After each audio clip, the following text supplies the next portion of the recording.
Buckle up, it's the Insurance Dudes Podcast. Let's go.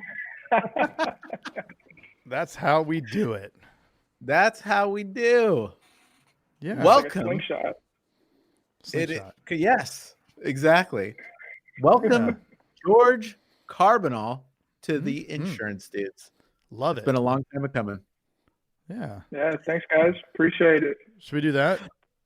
Thank you. Do that view? Yeah, there we go. Yeah, look at All that. right. Now he's the with the beard. I mean, if you're listening to this, you've got to go over to the YouTube channel because look at that beard. Yes. Very strong. Under the strong clock beard. tower. Yeah. Under the clock tower. Yes, Before we dive in, what's that? I was going to say post corporate beard. Didn't know it used to look like this. Right. Right. And I want to hear that story, but before we dive in, Craig, I think you have something for him. Oh, we're going to play a round of speed breakers. This is what everybody's talking about. And we are ready to go. All you have to do is answer as quickly as possible. There's no thinking here. This is all instinct. All right? All right. Are you ready? Let's play. Ready as I can be. Oh, hold on. I really was going to get fancy here. Oh, I don't know where it is. I was going to play a little ding, but I don't know where it is. All right. Let's play speed breakers. George Carbonell, have you ever had a mullet? No. First crush. First crush? Yep. Middle school. Most embarrassing thing your mom ever caught you doing? Oof. I plead the fifth. Fastest speed ever driven. Fastest speed ever driven? 95. 95. Wow. Favorite cereal? Captain Crunch. That's a good one. How many kids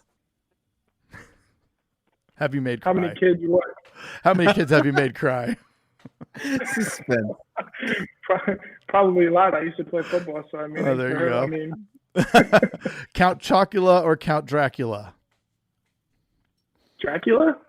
Fastest mile? Oof. Probably at least 9 minutes. Okay. Favorite flavor? Favorite flavor? Chocolate? That's correct. Dogs or cats? Dogs all the way. Tacos or burritos? Oh, burritos. And Trump or Biden? You don't have to answer that one. That's all right. Oh, there it is. Another successful round of speed breakers. Well, we got George Carbonell. So, George, let's just dive in, man. Give us a little background. What was the first concert you ever went to, by the way? First concert, man, honestly, I haven't been to too many concerts. My wife always makes fun of me about that. But my first concert was a J. Cole concert in downtown Cleveland. And it was like before he had actually blown up. And there might have been 100 people, and there was awesome. Wow. Who was it? J. Cole, rapper. Oh, He's like huge. nice. So take us. I love that. Yeah, right. That's my first concert. Then I went to a couple Rick Ross concerts, Lil Wayne. So I like rap music. Okay. Nice. Nice. Well, take us back from then to now. How did you become an insurance agent? What was that crazy journey? Because I don't think you wanted to do that back when you were going to rap concerts.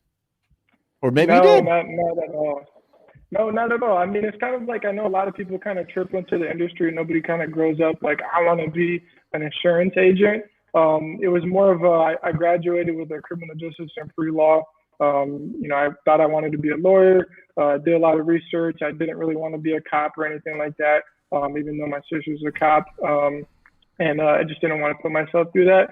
But, I started Googling, what do I do with a criminal justice degree? And claims came up. So interviewed with the company, started on the corporate side as a claims adjuster, kind of worked my way up through there, became a claims leader, They kept moving me around state to state. Ended up working at a corporate headquarters, and I was a product manager, and that was super cool. Did that for a couple of years, but I needed to be back in the field. It was just like meeting after meeting after meeting. It was like we never actually did anything. It was crazy. So yeah, I mean, they kicked me out, went back into the field, became kind of a market sales leader, trainee role, and got to work with a lot of great agents, and some of them are now my friends and mentors. And it really just encouraged me to, I can do more. So I quit my job in September of last year and started up my agency. That's pretty cool, man. You don't hear about that too often, or you don't get to hear the stories of somebody that worked helping agents and then becoming an agent. What were some of the things that you learned through that journey that has helped you just crush it? Man, the biggest thing is perseverance. One of my mentors and good friend is an Indiana agent, Jeff Heidelberg. I mean, I was helped working in his agency, and just the culture that he created within his agency. And shout out to his team, love his team, great friends of mine now. Just that culture, the people, the competition, just everybody working together and getting better. I mentioned earlier, like I played football, and it connected with me. I felt the energy on a daily basis where I really never felt that on the corporate side. So I just like kind of living to that and getting better every day. That's so amazing that you had the opportunity to go into a high-performing agency, because I think a lot of agents start and they don't get to see that. So they don't have a real good vision of kind of what there is and what to expect or what to build to. Yep. Yeah, you kind of see what's possible, right? When you kind of start fresh, and I know when we kind of presented the different opportunities and stuff, people kind of want to start small, and have they have a goal, but they don't really know what maybe exceptional looks like and how to get there, or things like that. So they kind of have a shorter goal. Whereas like when I started, first of all, I thought I knew most of what I needed to know. And then you kind of, so you start day one and it's like, pow, it's just like you get stiff armed, and it's like, man, I really don't know anything. And Right. Now it's just kind of like a whole new learning curve, and it's just kind of stay ahead of it. Yeah. There's so much pressure up front, right? Because the fuse is ticking, or the fuse is burning.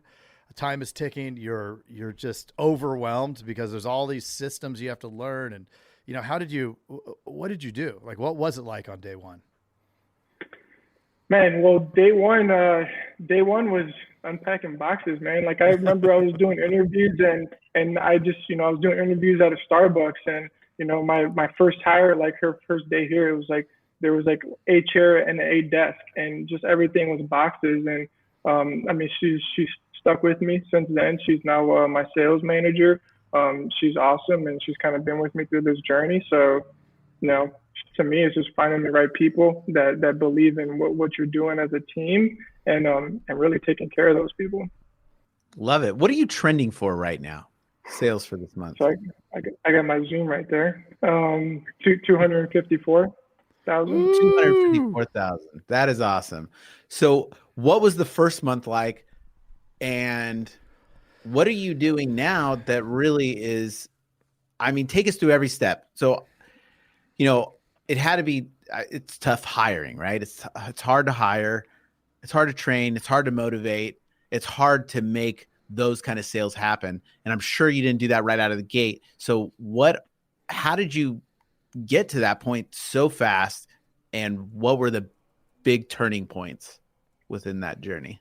I think it's testing a lot of different stuff. So I was, I obviously, like most agents, just buying everything out there, and just learning from it. And the biggest thing that I realized was that we just needed the activity. And my people just weren't doing enough activity to get there. And it's not that they weren't trying, they just didn't have enough time in the day.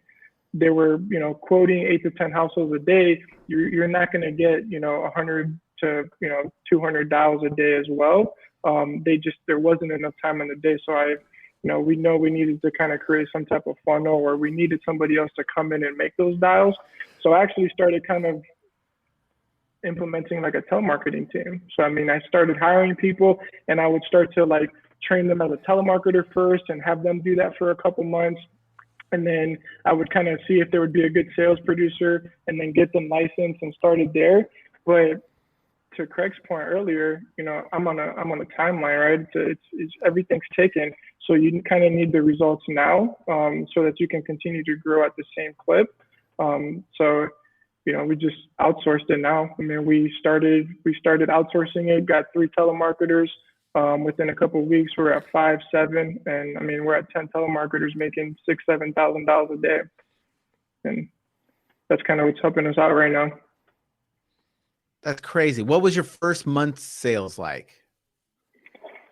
So when we first started, we were doing 40 to 50,000, and man, it was crazy. Like everyone's talking to me, like, man, how you doing that? That's great. And I'm sitting here, I'm just like, this is not great. Like, I know we can do better. There's so much room for improvement. But the crazy thing is that's probably what's wrong with me, because I'm still sitting here like, there's still so much room for improvement. Yeah. It's amazing how the different levels are just, you know, you hit 100, you're like, yeah, well, now I need 150. And then you hit 150, you're like, well, I got to get 200. And it just keeps escalating, right? Yeah. It's exciting though, but that's why we do what we do. And we, you know, that's what keeps us going, right? Like it should be like that. Like I played competitive sports my entire life. I mean, I played collegiate football, and it's like, you play to win, you play to be the best. And if you're not trying to be the best, then why are you doing it anymore? So I just like to keep getting better.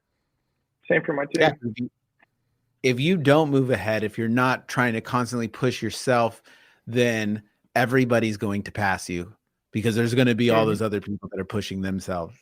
The sports analogy is perfect, because it really is the same thing. I mean, have you ever Googled in your area how many insurance agents there are? Oh, it's a ton.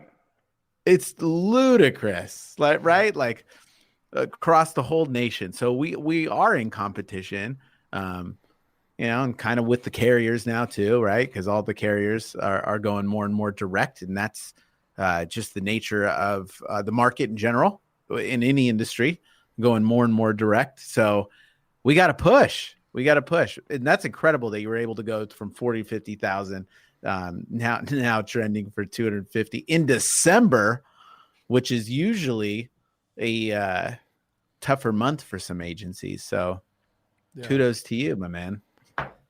Yeah, no, just keep pushing. Just keep pushing.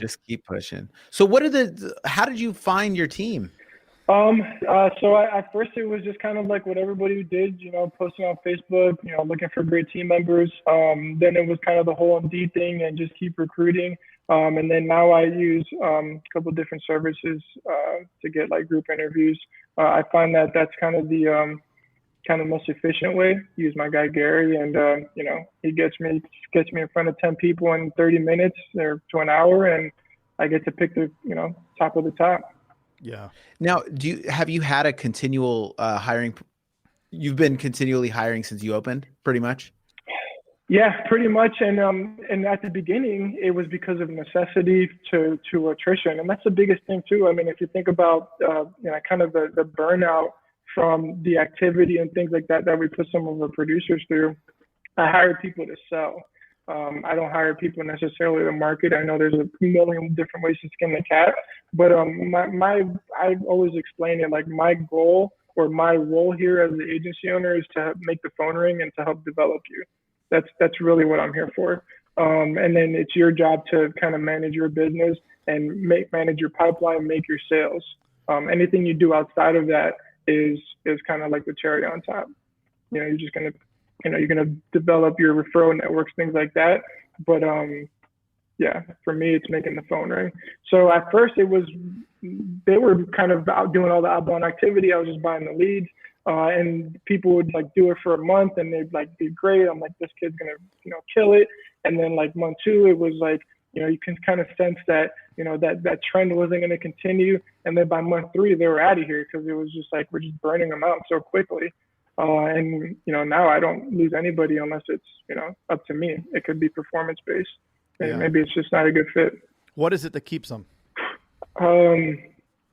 Honestly, I took a screenshot of, I showed this to my sales manager last week, and I took a screenshot of a conversation that the team was having in Slack, and it was just a lot of props to like the agency culture and stuff, and just in regards to like the leads and the opportunity that we have with the agency. That conversation would have never taken place, 12 months ago. Absolutely not.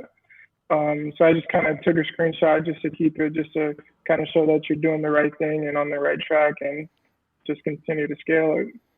So amazing. What have you culture. done? Yeah, what have you done to build that culture? Bring the right people in that are like. To be continue. Hey, Jason. Yes, Mr. Craig. That was another awesome episode, wasn't it? Mm-hmm. Well, if people want to get a little bit more action and learn how to do write 100,000 in premium Yes. off of even the worst internet leads, where could they go? They can go to live.teledudes.com. Ooh, that sounds exciting. Are we going to be there? Yes, it's a weekly call that we're doing right now it's live, and it will show you the process. The entire process is super awesome. I love it. Let's do it. Let's do it. Sign up right now, live.teledudes.com. Live.teledudes.com. That's live.teledudes.com. Hey, Craig, there's a new community that we are starting that I cannot wait to tell everybody about. It is our live texting community where you and I are going to answer people's questions and give them free content, right? Are you kidding me? We get to talk to them? Yeah, which is awesome, but they have to opt in. They have to text us at 520-214-2219. That's 520-214-2219. Nice. Craig, are you going to respond to these texts? I'm going to respond to them for sure. Live. I'm into it too. It's going to be awesome. And it's going to be our new texting community where we're going to get back to everybody that we can and drop some crazy content, free content, and free the calculator that you just came up with. That's right. The calling calculator, sales material. I mean, everything for insurance agents. This is it. It's the best texting community out there for insurance agents. Well, what the heck is that number again? I can't remember it. It's 520-214-2219. That's 520-214-2219. I love it. I'm going to text it right now. 520-214-2219. All right. I'll see you later, Mr. Jason. Bye, Mr. Craig. Wait, do they even listen to this on the radio anymore? I love it.